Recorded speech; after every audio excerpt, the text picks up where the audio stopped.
Hello dear students, today I am explaining about a famous drama that is the Julius Caesar, which is written by William Shakespeare. Okay, the Julius Caesar is about a famous character, a personality that is the Julius Caesar. He was a very good statesman or a great Roman general in the history of Rome.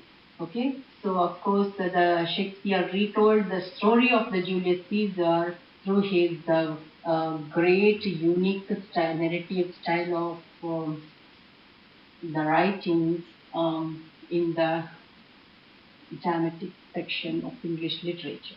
Okay, so some of the most famous lines in the history of literature come from the writings of William Shakespeare.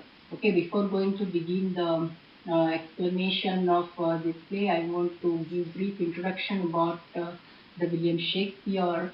William Shakespeare is considered the greatest dramatist and the poet of English language, and of course, as well as some of the most famous literary devices also come from William Shakespeare. He produced many highly praised stories of human drama, comedy, and romantic sonnets, and his work continues to influence writers to this day. So, in Shakespeare's hands, English drama achieved a matchless brilliance that first shone forth in his early history plays, such as those based on the reigns of Henry VI, Richard II, and Richard III, maturing into the romantic comedy of As You Like It and A Midsummer's Night Dream, and finally reaching its zenith in the great tragedies. Apart from these works, Hamlet, King Lear, and Macbeth, these are very famous dramas of the William Shakespeare and very interesting dramas also. And in romances such as The Tempest, Shakespeare is also remembered for his many sonnets, the beauty and lyricism of which are admired even today. Okay, so I suggest you all in your free time you can go through the Hamlet, King Lear, and Macbeth, and the other works of the Shakespeare. Every work is very interesting, and through every work, the William Shakespeare has given the best message to all his readers. We give the brief introduction about all the major characters of the drama. The first one is the Julius Caesar. Of course, as per the title of the drama states, Julius Caesar is the major character. Of course, you can understand easily. And he was, as I already introduced that while talking about the title, he was a great Roman general and a senator who returned from Rome in triumph after a successful military campaign, and also who was assassinated by Brutus and other conspirators. He was a very good statesman and statesman, and of course, he is very popular among the common citizens and has the support of the army also. And day by day, he was gaining too much power, and of course, at the same time, he was gaining name and fame from the citizens by his all good works and the kind-hearted and his meticulous way of working. Okay, so that made the conspirators to kill the Julius Caesar. And next, another major part of this drama is Brutus. Brutus was a very good friend of the Julius Caesar, of course, but friendship stopped him before involving this in cruel activity to kill or to stab the Julius Caesar. But apart from that particular emotion, he was also ambitious. That ambition and his possessiveness to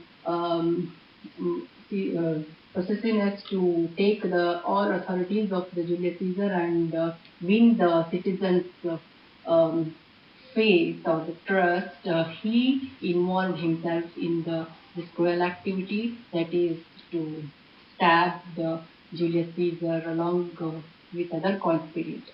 And the third major character of this drama is Antony. Antony is a good friend, very good and very closest friend of the Julius Caesar. and he was completely against to the Brutus this cruel work, and he was in the favor of the Julius Caesar. But a friend of Caesar, he is the one who claims allegiance to Brutus and the conspirators after Caesar's death in order to save his own life. Because after knowing everything about the Brutus and other conspirators' cruel activity, what they had done, what mischievous thing they had done with the, Julius Caesar. After knowing that, also he was not free enough to state the truth or reveal the truth to the citizens of the Rome that time, because they had been warned by the Brutus that not to reveal anybody to save his own life. He had to shut his mouth to state the reality of the proper reason of regarding the death of Julius Caesar. Okay, but he also, but keeping that point in his mind that Antony was a good friend of the Julius Caesar, um, he did not spoil their friendship, and instead he reveals the truth indirectly to the citizens. We can see his address to the crowd in the third scene, or else the Act 3 states the address of the Antony to the citizens regarding the reasons of the Julius Caesar's assassination. Okay. Apart from these three major characters, few more characters are also involved in these all activities, and they are related indirectly. Okay. So Cassius, a talented general and long-term acquaintance of the Caesar, and Casca, a public figure opposed to Casca, relates to Cassius and Brutus. How Antony offered the crown to Caesar declined. Okay. So, and California, Caesar's wife, she warns Caesar against going to the Senate on the Ides of the March. Ides of the March means that is the mid of the March. It means exactly the 15th of the March month. On that particular day, the Senate meeting had been arranged, and on that meeting, the Caesar had to attend, and he went to the Capitol to attend the Senate meeting and was assassinated on that meeting only, during the meeting only. Okay. And Portia, Brutus' wife. Okay. So, and next Flavius and Marcellus, the tribunes of the Rome, who had made the arrangements to welcome the Julius Caesar when he returns from the battle. Of course, they also involved in that cruel activity. Okay. So these are, apart from these, all the characters which I have mentioned, few more characters are there which are not much necessary to highlight. Now that's the reason I did not give that information. I deducted that one, and I go to the further information of this drama. Before going to the Act 1, let me clear the meanings of these words. Triumphant means victory. Tribunes means Roman legionary officers. At 15th March means that is the mid-March, as I already explained you. Plebeians means the commoners. Now, coming to the Act 1. Why it is necessary to understand the Act 1 and Act 2? Because to understand the Act 3, little background is necessary, right? So, by keeping the essentiality of the background, I have highlighted few points regarding the Act 1 and Act 2. Okay, so let me explain you the Act 1. The Act 1, it opens with great celebration in the streets of the Rome. Okay, so the Rome is a republic governed by elected noblemen, of course, and the Roman general and statesman Julius Caesar has returned from a battle after defeating his political rivals. Okay, so and especially the tribunes of Rome, Marulus and Flavius, break up a gathering of citizens who want to celebrate Julius Caesar's triumphant, means the victory, return from war. Antony joins the gathering, of course, joins the Caesar also in that situation. On his way to the arena, a stranger who warns that Caesar is stopped by who wants that Caesar is warned. Okay, he was warned by some other stranger and not to attend the meeting. Okay. So, and especially Act 1, one particular dialogue is very famous. That is, be aware the ad. The stranger used this particular dialogue and he tells this to the Caesar that beware the ides. It means not to go and something is going to happen dangerously with the season. Somebody already gave the hint regarding the next cruel activity, but Caesar was not at all ready to understand the reality, and so he he just ignores the flattery suggestions and he just go and attend to the meeting. Okay, so fellow senators, Cascus, and Brutus are suspicious of Caesar's reactions to the power he holds in the republic. They all express their jealous on the power and his success, especially his great fame which he had gained by the plebeians. Plebeians means the common people of the Rome. And conspirators are still vary on his aspirations. Okay, so because Caesar had already offered the crown 3 times, the people had already decided to elect him for the next 3 years. Okay, 3 times also they had offered the crown, but for the all the 3 times he declined that one and he rejected that one. Okay, so there only with that point only the Act 1 ends, that introduction of the jealous feelings of the other conspirators and the introduction of the arrangements of in welcome of the Julius Caesar. Okay, so some of the statesmen, including Cassius, outright the jealous, of course, as I already told, towards his political power, and especially the Brutus has the larger interest of the Rome people at heart. How the Julius Caesar had gained. Okay, so and this is about the Act 1. Now about the Act 2. Act 2, I want to summarize here. The Cassius, Casta, and other politicians persuade Brutus that Caesar must be killed. Brutus joins the conspirators, and during a Senate meeting at the Capitol, Rome's legislative assembly, the conspirators brutally stab Caesar to death. After deciding to kill the Julius Caesar on the Senate meeting, okay, the plan has already initiated in the Act 1. Okay, the progress has started in the Act 2. Cassius, Casca, and their allies plan to pass documents to manipulate Brutus to join their cause to remove Caesar. Later, they plan remove Caesar. Okay, later they plan to assassinate, to kill Caesar under the suggestions of the Brutus. Okay, first they just persuade their plan to the Brutus. As a friend, he just ignored that one first. Later, the thought troubled even him, and it made him to join. His possessiveness made him to join that cruel activity, and they all work on that thing. And here one more point I want to tell you about the Brutus. Brutus actually he was the person who wouldn't hide anything from his beloved wife, but this matter he had hidden from his wife also. He wouldn't confide this there.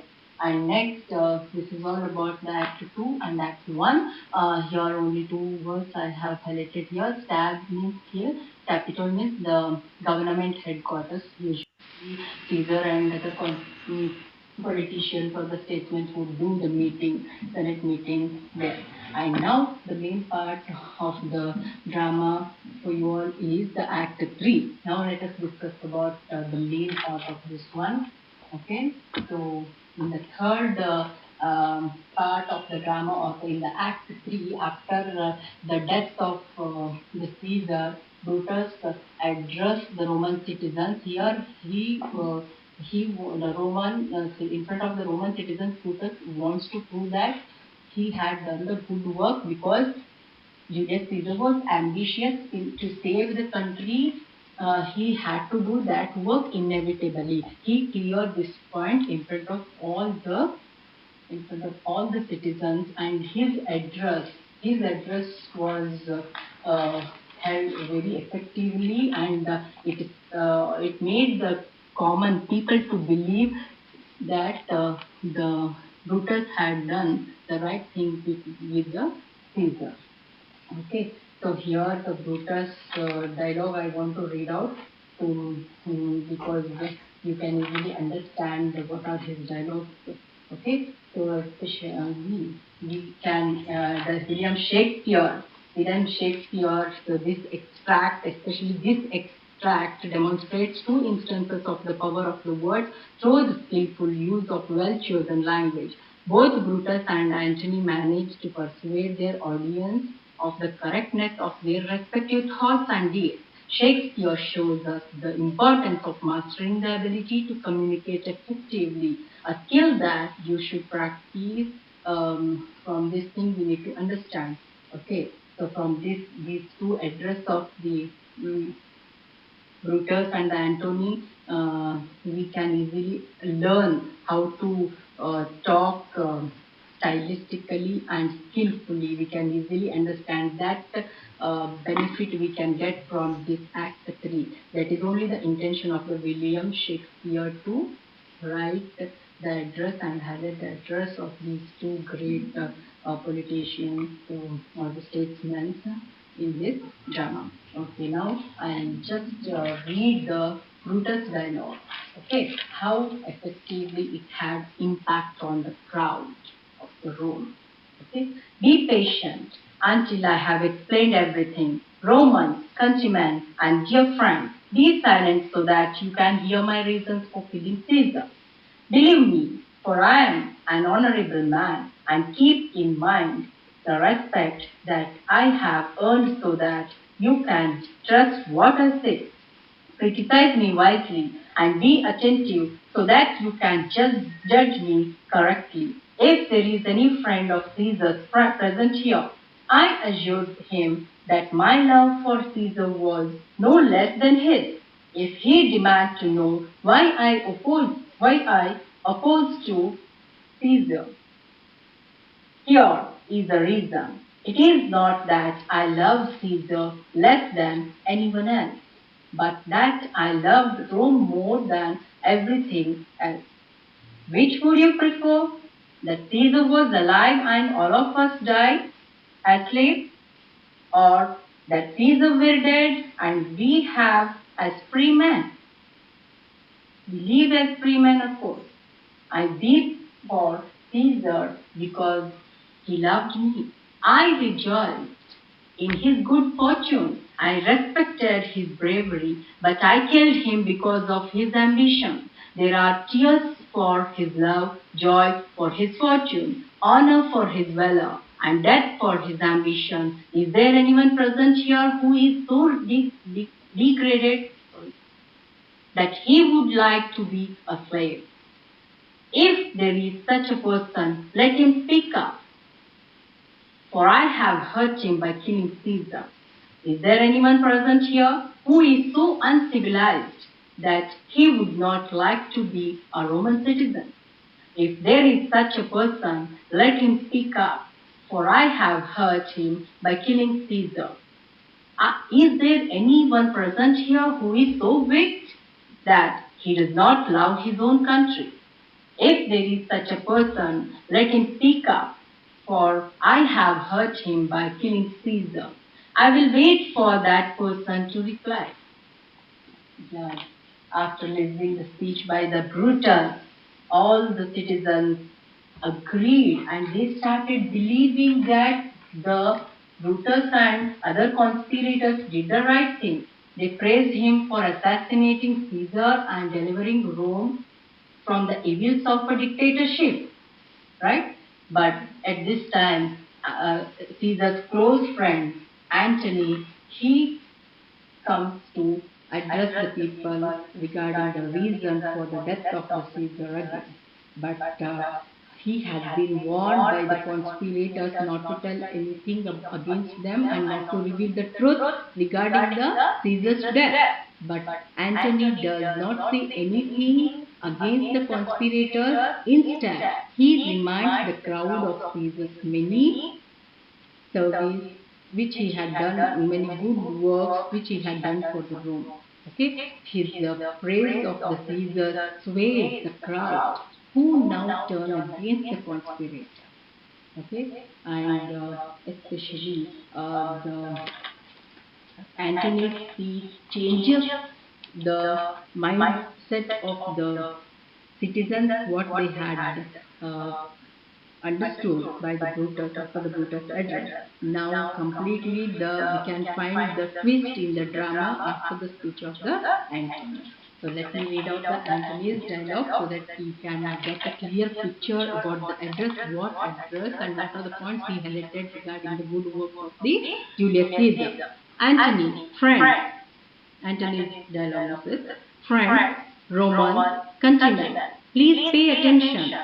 I have come here to bury Caesar, not to praise him. The memory of the wrong things that men do live long after their death, but the good gets buried along with them. Let this be the case with Caesar as well. The noble Brutus said that Caesar was ambitious. If indeed this was true, then it was a serious plot, and Caesar had paid the price for this fault. With Brutus' permission, for Brutus is an honorable man, as are all the rest of them. Especially all the rest of them, he highlights this and points towards the murderers. Okay? All of them are honorable. I have come to speak at Caesar's funeral. He was my friend, loyal and faithful to me, but Brutus says he was ambitious, and Brutus is an honorable man. Caesar brought many captives of war back to Rome, whose riches made this city wealthy. Did this accomplishment cause Caesar to seem ambitious? When the poor were sad, Caesar wept with them. Ambition should be tougher than that. Yet, Brutus says he was ambitious, and Brutus is an honorable man. Every one of you saw that on the day of the Lupercal festival, I offered Caesar a royal crown thrice, but he refused it all 3 times. Would you call this ambition? At Brutus says he was ambitious, and surely he is an honorable man. I am not here to contradict Brutus. I am here only to speak about what I know. All of you loved Caesar at one time, and with very good reason. So what is stopping you from mourning his death now? Oh, reason! Animals behave more sensibly these days. While men have lost their power to think rationally, forgive me. My heart is buried in the coffin with Caesar. I need to pause until I can control my emotion. After concluding this point, and he just goes a little distance aside. Okay, this is the speech what Antony gives. Okay, so this completely, when Antony comes to the pulpit to address the crowd, public opinion is very much in favor of the conspirators. Antony cannot condemn the conspirators without harm to himself, right? So he claims he has no intention of praising his dead friend. He praises the murderers. Instead, as honorable man, he highlighted the word. He says that if Caesar was ambitious, as described by the Brutus, then his murder was indeed justified. However, he presents many arguments to prove that Caesar was not ambitious, and he stressed on that. And of course, this particular emotion, he uses the emotional appeals to steer the crowd. Not once does he say anything against the conspirators directly, indirectly. He reveals the truth by highlighting the good works and the good achievements, whatever the Caesar had done during his lifetime. Okay, the crowd reasons that if Caesar was not ambitious as claimed by Brutus, then his murder was a grave injustice, that he stressed more on that. Okay, so the mood of the commoners changes sharply once again, and they now cry out for the blood of the murderers. Okay, there only the people get to know the reality behind the death or the assassination of their great loved great leader. Okay, so after this benevolent, this very kind speech of the Antony, okay, so in the next scene of the original play, the common people of Rome riot and kill the conspirators. They managed to catch Brutus and Cassius, flee away the city, flee of the city. Antony and his supporters gather an army to defeat Brutus and his supporters' suspicions and everything mistrust and a series of misunderstandings led to the death of the Brutus and the Cassius, and of course at the end Antony complete all the funeral the rituals of for the death of the Julius Caesar, and of course he also highlights the once again the name the noblest Roman. This particular title he highlights to the Brutus after seeing this thing during the funeral ceremony of the Brutus and the Julius Caesar. I hope this video was benefited to you. And of course, here Julius Caesar is very interesting again. Once again, you all go through this one. And thank you so much for listening.